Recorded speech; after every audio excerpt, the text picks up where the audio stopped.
MN ya, kita berikan suplementasi MN. MN ini penting ya. Kalau kalian pelajari ini, kalau kekurangan MN kan bisa menyebabkan ferosis ya, seperti itu. Nah, ini MN perlu diberikan dalam bentuk garam. Garamnya apa? Garam ada MnSO4, ada juga MnCl ya. Nah, yang umum biasanya disebut dengan MnSO4 itu dalam bentuk garam. MnSO4 garam ini kalau dikonsumsi di dalam tubuh kita dalam air sehingga menghasilkan ion MnSO4 min. Nah, dalam bentuk ion maka dia akan diserap ya, diserap. Karena itu kalau garam atau unsur-unsur mineral itu tidak ada istilahnya kecernaan ya, kecernaan mineral, tapi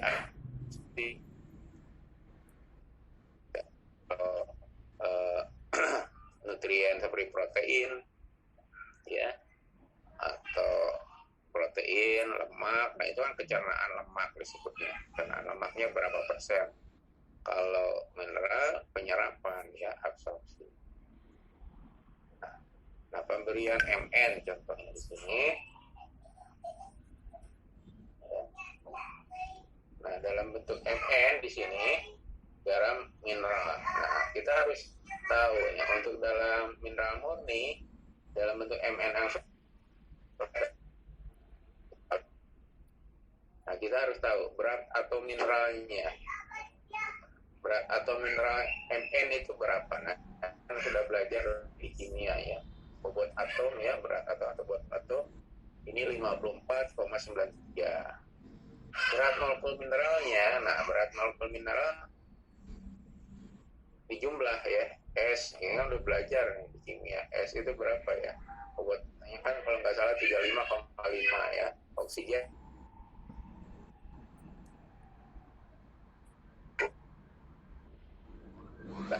ya. Ini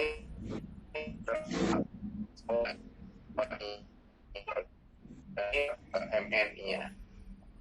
Nah, maka kadar mineral 4,93 dibagi 150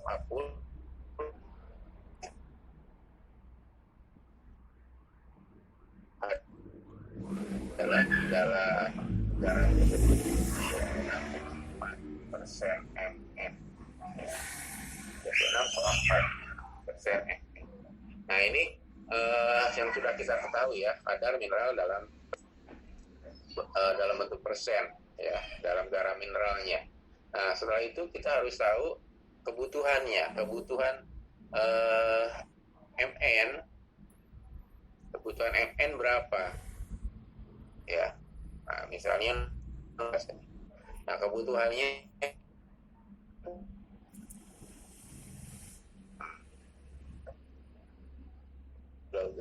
miligram per kilogram. Apakah betul? Coba kita lihat ya. Coba kalian lihat. Nah, biasanya selain itu ada juga dalam bentuk ppm ya. Nah, sebenarnya ini dalam bentuk ppm, kebutuhannya 30 ppm sebenarnya. Nah, tapi kita harus nyatakan dalam bentuk satuan berat. ppm itu dalam satuan berat menjadi miligram per kilogram. Jadi Mn-nya adalah 30 mg per kilogram langsung ya. Nah, kemudian kalau kita mau buat dalam bentuk 100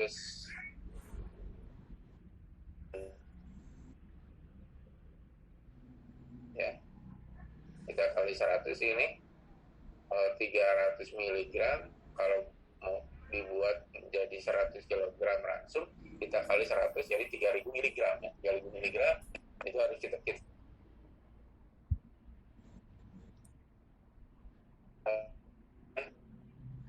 1000 mg ya, jadi 3 gram.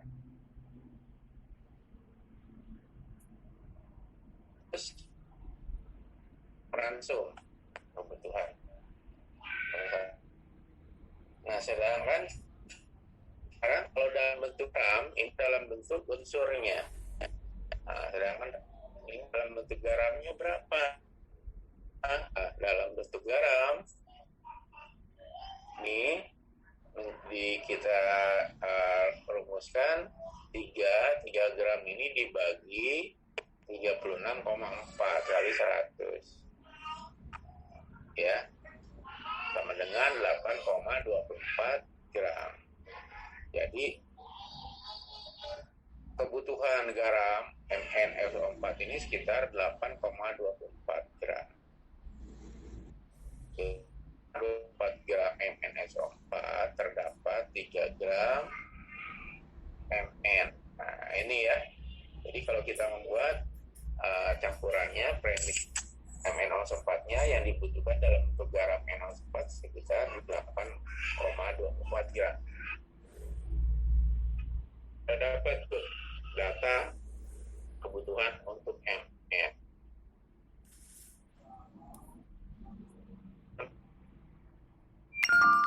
Membuat atau menghitung yang dibutuhkan, maka misalnya di sini ada kita suplementasi untuk Cu. Nah, Cu ya, Cu juga mineralnya dalam bentuk garam mineral CuSO4 ya. Nah, CuSO4 kita buat lagi. Cu itu berapa? 63,5. Coba kalian buktikan, nanti pelajari, lihat lagi di buku kimianya ya. Nah, ini kemudian bobot mineralnya sekian. Nih perhitungannya sama, caranya sama ya. Bagi dengan bobot senyawanya menjadi 39,8%. Kebutuhannya, nah ini kebutuhan kita lihat dari kebutuhan yang sudah kita pelajari ya. Nah, kebutuhan Cu ini PM atau 5 mg per kilogram. Dalam bentuk 100 kg sekitar 0,5 gram. Kemudian senyawanya berapa? Garam mineral yang dibutuhkan berapa? 0,5 dibagi 39,8. Jadi kebutuhannya sekitar 1,28 ya. Nah, dan seterusnya untuk mikromineral yang lain seperti CO, Fe ya,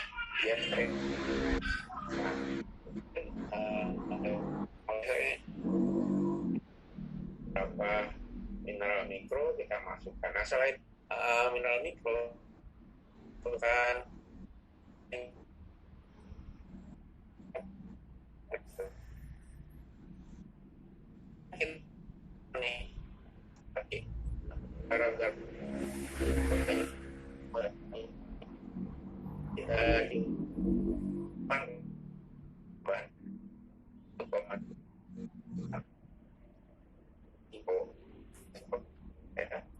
kemudian Fe juga kita tambahkan, kemudian ada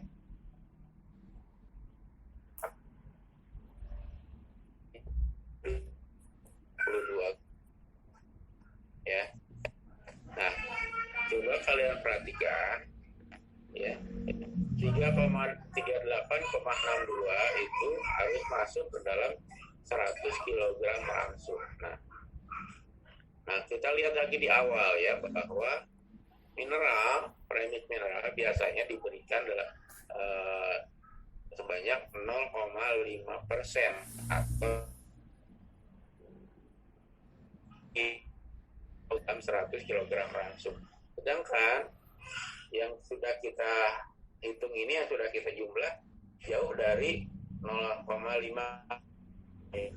Nah, oleh karena itu yang di materi sebelumnya dalam premix itu biasanya ditambahkan disebut dengan carrier, ya, zat pembawa. Nah, ya. Nah, zat pembawanya apa? Nah, ini ya. Nah, ini ada contohnya ya. Zat pembawa. Nah, di sini zat pembawanya berapa? Nah, ini lihat ke bawah ya. Zat pembawa carriernya kan setengah kilogram atau 500 gram. Jadi 500 gram dikurangi tadi jumlahnya sekitar 38,62. Nah, zat pembawanya sekitar 861. gram ya. Jadi lebih banyak carrier-nya dibandingkan zat aktifnya ya. Seperti juga kalian kalau minum obat ya, minum obat pil atau ya biasanya pil dalam bentuk pil itu zat aktifnya sedikit ya, tapi ditambahkan zat pembawa ya, seperti ini ya. Ini persen mineral tadi, bobot atau mineral dibagi bobot molekul mineral ya, sudah dijelaskan ya.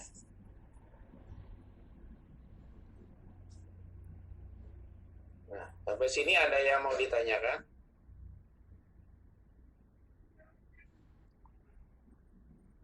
Kalau tidak ada, saya cuma tanya Pak.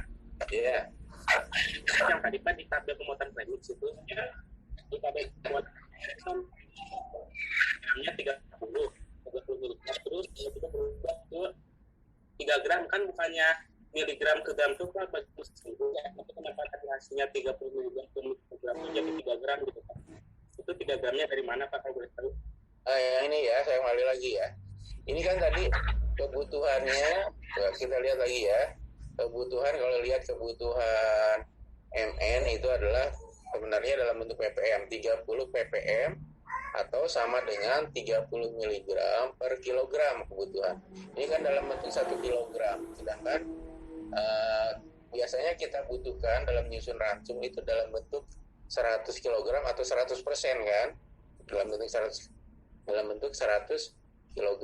Maka dalam bentuk 100 kg ini kan 1 kg nih kebutuhannya. Kalau untuk dibuat 100 kg ya harus kita kali 130 mg itu untuk 1 kg. Kalau untuk 100 kg menjadi 3000 mg, dikalikan ya, 3000 mg. 3000 mg itu sama dengan 3 gram, karena 1000 mg itu sama dengan 1 gram, atau 1 gram itu sama dengan 1000 mg. Ini kan konversi aja ya, paham ya? Oke, baik Pak, paham Pak, terima kasih ya.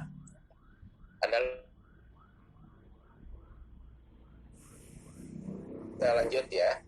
Nah, yang tadi yang disampaikan sebelumnya adalah membuat premix dengan mineral yang murni ya, mineral murni, mineral PA.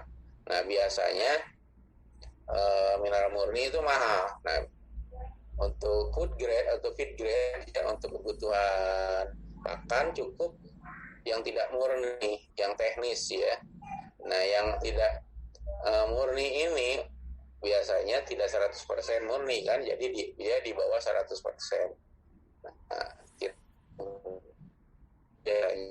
misalnya nih FeSO4 7H2O ini kemurniannya 70%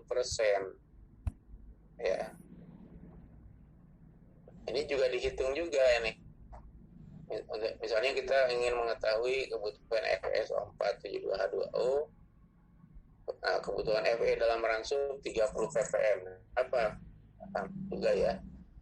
Nah, ini juga ya, persentase Fe-nya berapa? Persentase Fe dalam kondisi murni itu 55,85 dibagi bobot molekulnya 20,09%. Ini dalam kondisi murni Fe-nya. Tapi kalau dalam kondisi tidak murni atau teknis, kita kalikan lagi. Kan tadi kemurniannya 70%. Maka kita kalikan lagi 70 per 100 atau 70% kali 20,09. Sehingga kadar Fe-nya sebenarnya 14,06 untuk yang tidak murni. Ya. Nah, ini setelah itu ya kembali lagi perhitungannya sama seperti ya, di atas ya.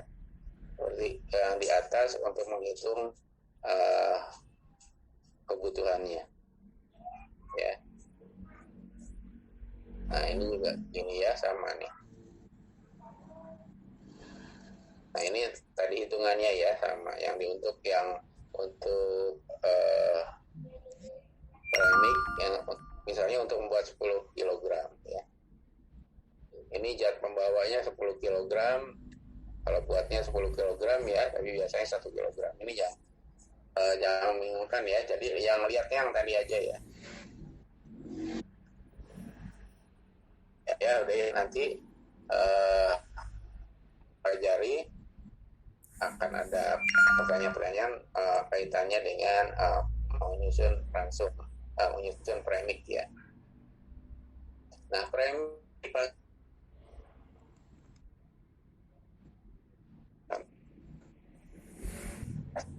misalnya ini ada topping. Di pasaran ada premixnya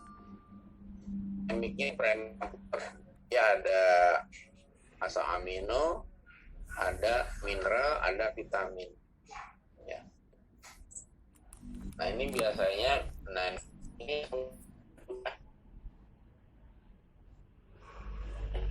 di dosis dalam dosis top mix ya, top mix ini sekitar diberikannya 5 berapa 5 gram ya per ekor ya, per ekor.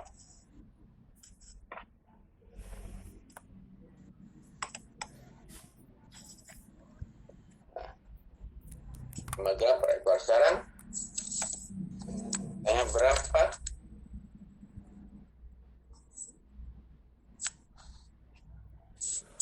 mn yang dikonsumsi?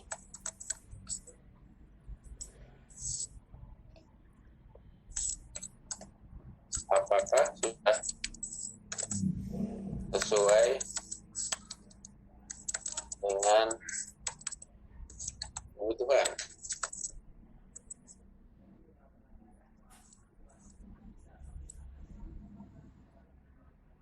Apakah sudah sesuai nih dengan kebutuhan? Nah, dosis yang diberikan topik ini 5 gram per ekor. Nah, sekarang jawabannya harus jawab, Pak. Jawabnya mana caranya? Nah, kita kembali ke berapa kadar dari topik MN tadi, jumlah kadar ya, kadar MN dalam topik itu sama dengan berapa tadi, 120.000 kan ya, miligram per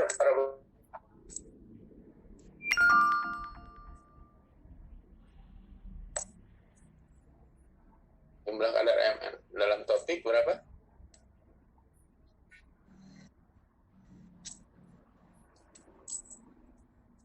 Tadi perhatikan 120.000 miligram ya, 120.000 miligram dalam 10 kilogram topik.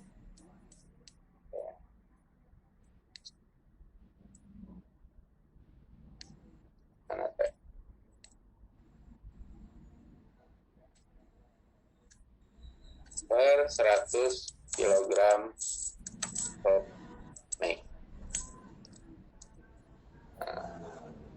Sekarang kalian hitung kalau bila dosisnya 5 gram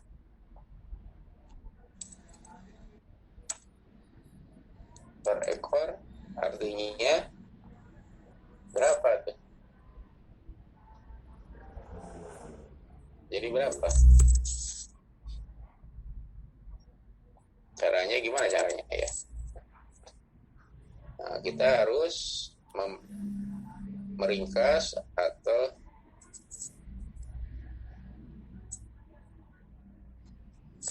kita perkecil dosisnya. Jadi kadar top mix ini sebenarnya 120 kan, tadi 120.000 per 10 miligram per kilogram. Ini sama dengan berapa? 120.000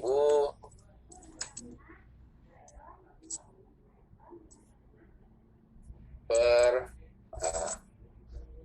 sekarang kita rubah nih miligram ke gram. Kalau kilogram ke gram berapa? 1 kilogram per gram. 1.000 Pak, 1.000. 1.000 ya. Kilogram ke gram 1.000. Jadi ini ada berapa nih? Jadi 10.000 kan? Nah, 10.000. Jadi sama dengan berapa nih?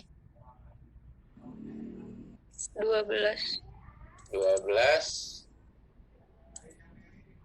miligram per gram ya.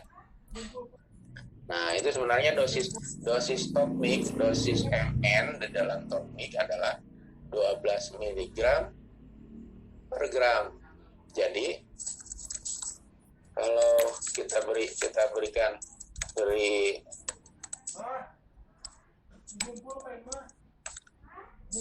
ayam 5 gram top mix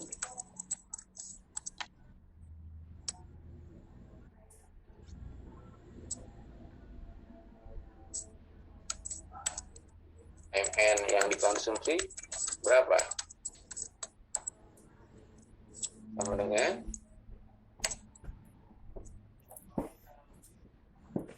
berapa? Udah kan? 5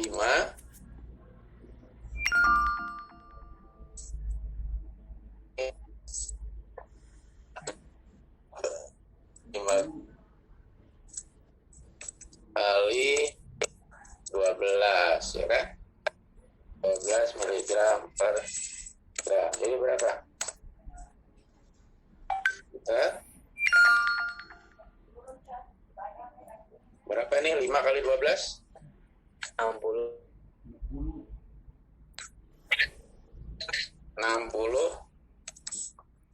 miligram ya, 60 miligram. Ya, sekarang kita lihat lagi ya. Nah, sekarang kita lihat lagi kebutuhan. Nah, betul 60 miligram, jadi yang dikonsumsi 60 miligram. Nah, kita lihat apakah 60 miligram ini sudah mencukupi untuk ayam yang dikonsumsi 60 miligram. Coba kita cek lagi ya. Nah, kebutuhan MN berapa sih? Nah, kita lihat teorinya ya. Ya, kembali lagi ke MN.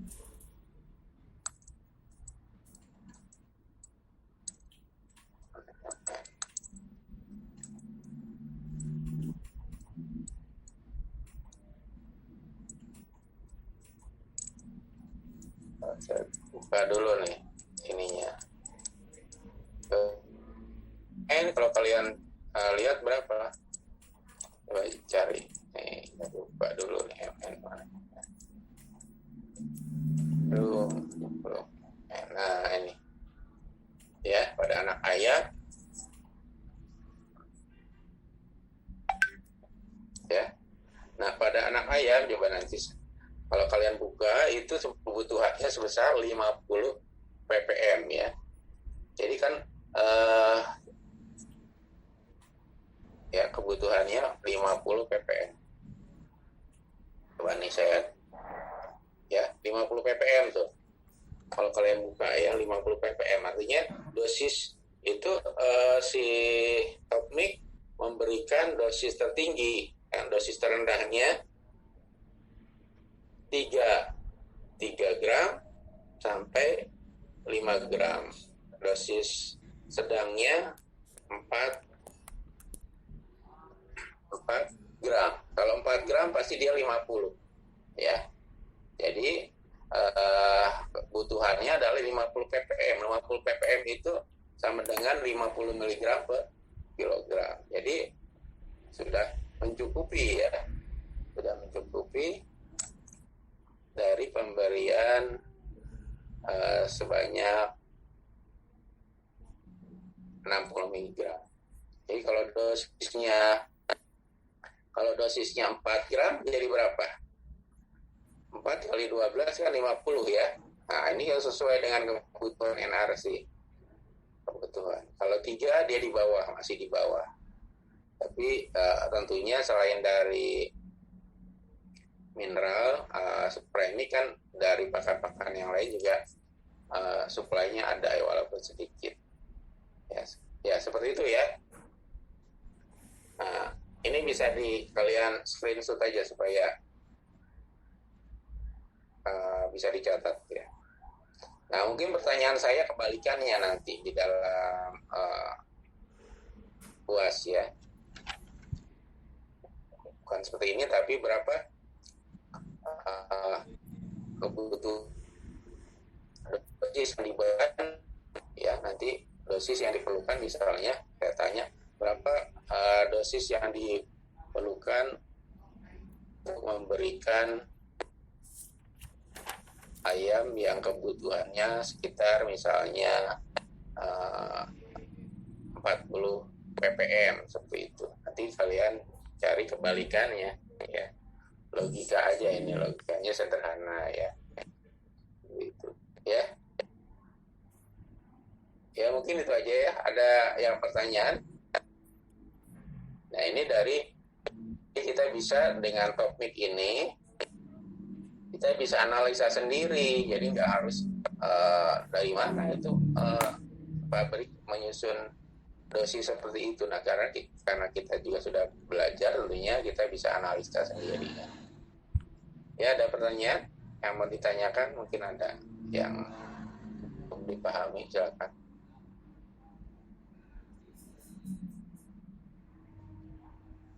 Ya,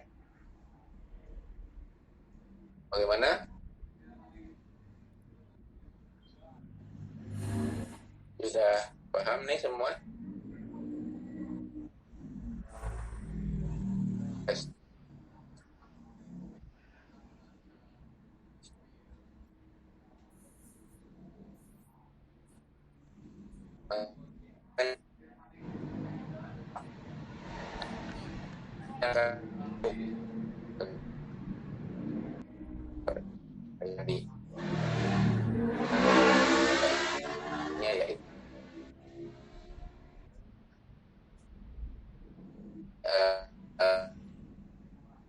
Yang disebut topik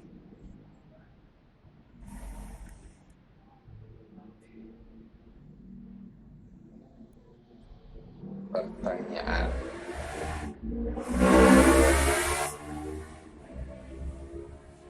Ditanyakan, kalau sudah paham bisa selesai. Jangan lupa isi daftar hadirnya ya. Ini kuliah terakhir.